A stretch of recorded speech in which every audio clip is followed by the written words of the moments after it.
आउज़ बिल्लाहि मिनश्शैतानिर्रजीम बिस्मिल्लाहिर्रहमानिर्रहीम। ज़वाइज़तमंदो मशरानो कशरानो ज़नानो अस्सलामु अलैकुम वरहमतुल्लाहि वबरकातुहू। उम्मीद है आप सब हज़रात खैरियत से होंगे। अल्लाह करीम हम सब की हिफाज़त फरमाए। अल्लाह रब्बुल इज़्ज़त तमाम उम्मत मुस्लिमों को आपस में मोहब्बत इत्तफ़ाक़ के साथ रहने की तौफ़ीक नसीब फरमाए।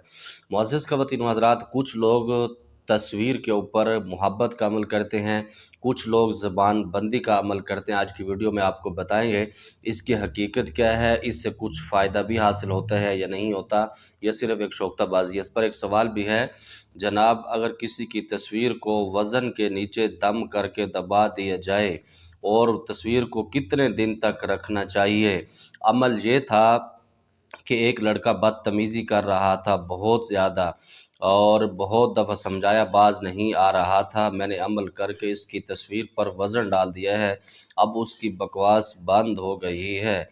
अब कब तक तस्वीर को रहना चाहिए और अब मैं क्या करूं, बता दें। मेरे मोहतरम, पहली बात तो ये है कि मैंने ये अमल आपको बताया नहीं कि आप इसको वज़न के नीचे दबाएं या आप उसकी बकवास बंद करें। हो सकता है कुछ मामलात ऐसे भी होते हैं कि वहाँ पर हमारी गलती होती है, लेकिन हम अपनी गलती मान नहीं रहे होते। दूसरों के ऊपर प्रेशराइज़ करने के लिए, अपनी हुकूमत और अपना सिक्का जमाने के लिए उसकी ज़ुबान बंदी का अमल करते हैं। लेकिन इंशाअल्लाह ताला मैं आपको इसका तोड़ बता देता हूँ, आप बिल्कुल घबराएंगे नहीं, क्योंकि आपने सवाल मुझसे पूछा तो इंशाअल्लाह फ़कीर आपको जवाब भी देगा। मुअज़्ज़ज़ ख़वातीन व हज़रात, ये अमलियात के अंदर एक हकीकत है और ये अमल आज तक अल्हम्दुलिल्लाह इस फ़कीर का चलता भी है। बहुत सारे आमिलीन इसके अंदर कामयाब हुए हैं और बहुत सारे इसके अंदर अब तक कामयाबियाँ उठा रहे हैं। किसी को ताबे करने के लिए उसका नाम और उसकी माँ का नाम, जिस बंदे से मोहब्बत करता है उसका नाम, उसकी माँ, मतलब दोनों फ़रीक़ों के नाम उसकी तस्वीर के कुछ बैक साइड पर लिखते हैं, कुछ फ्रंट पर लिखते हैं। लिखने के बाद उसको तावीज़ बनाया जाता है, फिर एक नीचे वज़न के नीचे दबाया जाता है। दबाने के बाद कुछ पढ़ने के लिए भी दिया जाता है। अब मुझे पता नहीं कि आपने पढ़ने के लिए भी कुछ अमल किया है या नहीं किया। जो हमारा तरीक़ाकार है, और हम किसी की बकवास बंद करने के लिए तो बहुत कम तावीज़ देते हैं। हाँ, मोहब्बत के लिए ज़रूर देते हैं। अगर कोई निकाह किसी से करना चाहता है, किसी को कोई पसंद है, और इसमें कोई हर्ज भी नहीं है। अल्लाह रब्बुल इज़्ज़त खुद भी कहते हैं और हदीस पाक में भी है कि जब आप शादी करो तो उस जगह पर करो जहाँ पर आपका दिल खुश हो। ऐसा ना हो कि जब आपकी शादी हो जाए तो वो आपको चुड़ैल लगे और बाहर की लड़कियाँ, बाहर की ख़वातीन आप उस पे मुँह मारते रहें। और ये भी हकीकत है, शादी के बाद बीवियाँ दूसरों की अच्छी लगती हैं और औलाद अपनी अच्छी लग रही होती है। बहरहाल अल्लाह रब्बुल इज़्ज़त तमाम को माफ़ फ़रमाए और इस काम से बाज़ रहने की तौफ़ीक नसीब फ़रमाए। तो मेरे दोस्तों, ये बिल्कुल हकीकत है कि ये अमल चलता है और इसकी हकीकत भी है। इससे बकवास भी बंद हो सकती है, ज़बान बंदी भी हो सकती है, और बाज़ औक़ात ऐसा भी होता है कि ये जो अमल इतना सख्त होता है कि वो बंदा बिल्कुल बोलने से कासिर हो जाता है, बोलने से उसकी बिल्कुल ज़बान बंदी ख़त्म हो जाती है। तो इस वजह से ये अमल ज़बान बंदी की वजह से मैं नहीं करवाता, क्योंकि इसके अंदर बहुत सारे नुकसान आमिलीन के तजर्बे में आए हैं जो मुझ तक पहुँचे हैं, तो मैं इस पे अमल नहीं करता।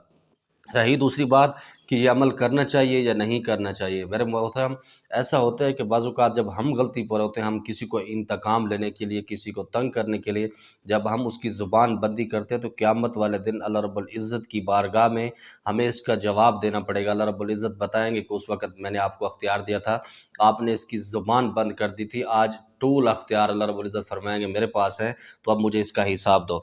तो मैं ये समझता हूँ कि किसी के लिए ये अमल नहीं करना चाहिए, इंतकाम के लिए। और बहुत सारे लोग इसके अंदर बहुत सारा कदम उठा जाते हैं। ख़वातीन तो इसके अंदर अपनी इज़्ज़तों का जनाज़ा अपने हाथों से निकालती हैं, इसके नाम पर कि फ़लाँ बंदे को बस मैंने उसकी ज़ुबान बंद करनी है या उसको तबाह करना है, जिसकी वजह से आमिल की सबसे बड़ी डिमांड उसकी उसकी इज़्ज़त हासिल करना होती है। जब उसकी वो इज़्ज़त ख़राब कर देता है, तो उसके बाद उसको फिर ब्लैकमेल करता है। तो इन चीज़ों से बचा करें, क्योंकि जब आप अपना केस अल्लाह रब्बुल इज़्ज़त की बारगाह में छोड़ देते हैं, आप यकीन करें कि अल्लाह रब्बुल इज़्ज़त उससे ऐसा इंतकाम लेते हैं कि उस बंदे की अगली नस्लें भी याद करते हैं। क्योंकि जब आप खुद इंतकाम ले रहे होते हैं तो आप कमज़ोर रहते हैं। इसीलिए बुज़ुर्ग फरमाते हैं कि जो उस खामोशी होती है ना, ये सबसे बड़ा उसके ऊपर एक ख़तरा होता है। क्योंकि जो आपका दुश्मन बना होता है, जब आप खामोशी इख्तियार करते हैं तो वो आपको देखता है और मर जाता है कि यार ये बंदा पता नहीं क्यों खामोश है, पता नहीं क्या प्लान कर रहा है, पता नहीं क्या करने वाला है। तो इस वजह से खामोशी बहुत ज़्यादा ज़रूरी है। तो अगर ये जो आपने अमल किया है, अगर आप इसको ख़त्म करना चाहते हैं, तो वही तावीज़ को वहाँ से उठाएँ, اگر وہ تعویذ وہاں پر جس جگہ پر آپ نے دفن کیا تھا، جس جگہ پر آپ نے دبایا تھا، اس جگہ پر نہیں ہے، تو پھر ایک عمل آپ کو بتاتا ہوں، آپ وہ پڑھیں گے، انشاءاللہ تعالی اس کا اثر مکمل طور پر ختم ہو جائے گا۔ آپ نے 3 مرتبہ درود ابراہیمی پڑھنا ہے، اس بندے کا نام جس کے نام آپ نے تصویر دفن کی تھی اس کا نام لینا ہے۔ اگر تو وہ پہلے آپ تعویذ کو دیکھیں گے، اگر وہ پڑا ہوا ہے آپ اس کو اٹھائیں گے، اس کے اوپر جو آپ نے لپیٹا ہے، دھاگا لپیٹا ہے یا جو بھی، آپ اس کو بالکل کھول دیں گے۔ کھولنے کے بعد 3 مرتبہ آپ درود ابراہیمی پڑھیں گے، 21 مرتبہ سورۃ مزمل مکمل پڑھیں گے بڑی توجہ اور دھیان کے ساتھ۔ اس کے ساتھ یا اللہ ہو یا رحمان ہو یا ودود ہو، یہ 3 لفظ ہیں، 313 مرتبہ یا اللہ ہو یا رحمان ہو یا ودود ہو۔ 21 مرتبہ سورۃ مزمل مکمل پڑھنی ہے، ہر دفعہ بسم اللہ ساتھ پڑھنا ہے، اور یہ عمل صرف آپ نے 3 دن کرنا ہے۔ 3 دن کرنے کے بعد اگر وہ تصویر آپ کو مل جاتی ہے تو اس کے اوپر دم کر دیں، پھونک ماریں، اپنے اوپر پھونک مار لیں، اور کسی بھی پانی میں جا کے بہا دیں، دریا کے اندر، چاہے وہ پانی دریا کا جس طریقے سے بھی ہوتا ہے اس کے اندر آپ بہا دیں۔ اگر آپ کو تعویذ یا وہ تصویر نہیں ملتی تو آپ پھر اس کی طرف تصور کر کے پھونک مار دیں، انشاءاللہ اس کی زبان بھی صحیح طریقے سے کھل جائے گی اور انشاءاللہ آپ کو ڈسٹرب نہیں کرے گا۔ تو اگلا سوال یہ ہے کہ السلام علیکم حضرت، آپ کام کرنے کا کتنا ہدیہ لیتے ہیں اور اپنا کام کرنے کا طریقہ بھی ارشاد فرما دیں۔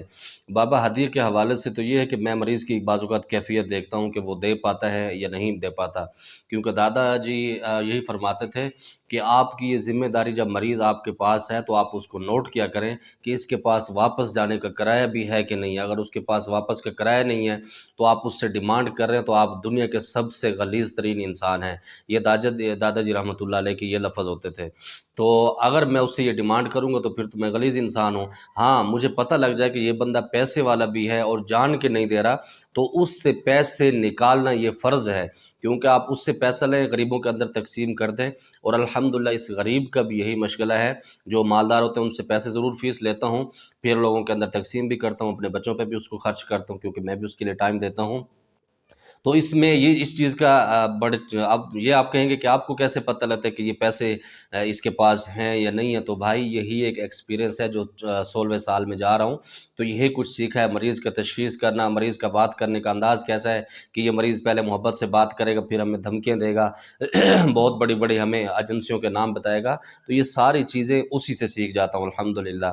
تو جب یہ چیزیں آپ سیکھ جاتے ہیں تو اللہ رب العزت بہت سارا مقام دیتے ہیں، اور جب آپ اس طریقے سے کام کرتے ہیں۔ اور دوسرے نمبر پر جو طریقہ کار ہے وہ اس پہ میں خاص بات نہیں کروں گا، کیونکہ میرا روحانی ایک عمل ہوتا ہے، بس یہی آپ سمجھ لیں کہ میرا شریعت کے خلاف کوئی کام نہیں ہوتا، یا تو اللہ کی کلام پڑھ رہا ہوتا ہوں یا حضور پاک صلی اللہ علیہ وسلم کی پاک احادیث مبارکہ سے جو دعائیں اس عمل کے لیے بتائی جاتی ہیں تو اس سے کام لیتا ہوں، اور پڑھائی کے ذریعے میں کام کرتا ہوں۔ جو آن لائن مریض میرے علاج کرواتے ہیں تو ان کو میں تعویذ وغیرہ سینڈ نہیں کرتا، تو ان کو بھی پڑھائی کرتا ہوں، جو ان کو ٹائم دیتا ہوں، پھر پانی پر، تیل پر دم کر کے، چینی وغیرہ پر دم کر کے وہ ان کو استعمال کرواتا ہوں، تو اللہ ان کو شفا دیتے ہیں۔ کیا آپ غریبوں کا علاج فی سبیل اللہ کرتے ہیں؟ میں بہت غریب ہوں، پلیز میری مدد فرمائیں۔ جی بالکل، جو غریب ہوتے ہیں ان کی الحمدللہ مدد بھی کی جاتی ہے اور ان کا علاج بھی کیا جاتا ہے، لیکن ان کے سارے وظائف اور کوائف دیکھنے کے بعد لگ جاتا ہے پتہ کہ یہ بندہ غریب ہے کہ غریب بنا ہوا ہے۔ بس اللہ رب العزت کی بارگاہ سے دعا گو ہوں کہ اللہ رب العزت ہمیں